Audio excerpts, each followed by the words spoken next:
Banorët e njësisë administrative Labinot Mal njihen si një ndër kultivuesit kryesorë të gështenjes në qarkun e Elbasanit. E pavarësisht të cilësisë së këtij produkti, duket se vitet e fundit gështenja në këtë zonë po prodhon më pak dhe një nga faktorët kryesorë, thon banorët, janë temperaturat e larta. E njohur si ngroja globale ka shtrirë efektet e saj edhe në fshatrat më malor, duke ndikuar ndjeshëm në prodhimet bujqësore. Për banorët që ende nuk kanë hequr dorë nga ky produkt, shitja e gështenjave mbetet e vetmja burim të ardhurash për të mbajtur familjen. Mungesa ujit dhe sistemit vaditjes ka sjellë si pasojë dobësimin e pemëve dhe uljen e ndjeshme të prodhimit. Megjithatë, edhe pse sasia ka rënë, fermerët nuk mund ta shesin produktin më shumë se 100 apo 120 lekë për kilogram. Po si të thajmë aty, shumë e dobës mjetë. Nuk ka qenë një gështenje mirë, na e qikë që është e vërktume nga ajo nga vapa, vaditje s'kanë që t'i vadit, gjaja, në të tërimisht e ne a dele dobet, ne e qikë që lëshone nuk e prodhon, në fjallë lëshon tokë.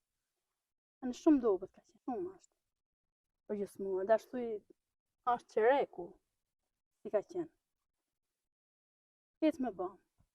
Zona po përballet gjithashtu me fenomenin e shpopullimit.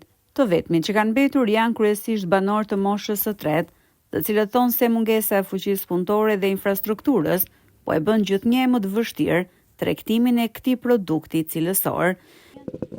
Tani, po të flasim për prodhimin, asnjëherë gështenja nuk lën pa gjë. Asnjë vit nuk lën pa kokra. Por shërbimet i kanë munguar. Se dhe ajo gjales është edhe don të haj, nuk ka fuqi punëtore të shërbet. Nuk ka fuqi punëtore. Fshati është i braktis. Shumë shtëpia janë shembur. Mirë, por do në investim. Unë bëj pjesë fshatin Dritas, 1300 metra mbi nivelin e. Jam aktualisht kryetar fshat. Atje nuk ka rrugë të lidhë lagjen me lagje. Edhe gështenja më e madhe aty prodhohet në fshatin tim. Ka mbi 1 ronjë gështenjë. Është cilësi e parë. Nga që nuk ka rrugë fshati, nuk ka lidhje, njelet malli. Ai sot thot usun vi, nesmen shkon. Edhe përgjithë. Po fshati jon ka 50 hektar gështenjë.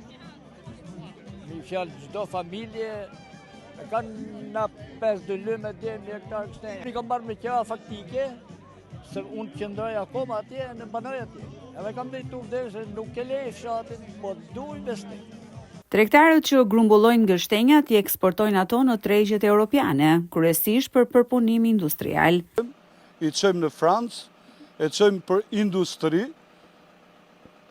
dhe zona jonë e Shmilit është një ndër zonat e pasura me gështenjë, ka shumë pyje që mbledhin gjithë fshatarët dhe mundohemi të ndihmojmë sa kemi mundësinë, duke mbarë në përshpijat, me makina, me çdo gjë. Për të promovuar gështenjen e Labinotit Mal, pushteti lokal organizon çdo vit një panajir me produktet bio të zonës, por kjo nismë nuk mjafton përballë nevojës urgjente për stabilizimin e tregut dhe përmirësimin e infrastrukturës lidhëse mes fshatrave.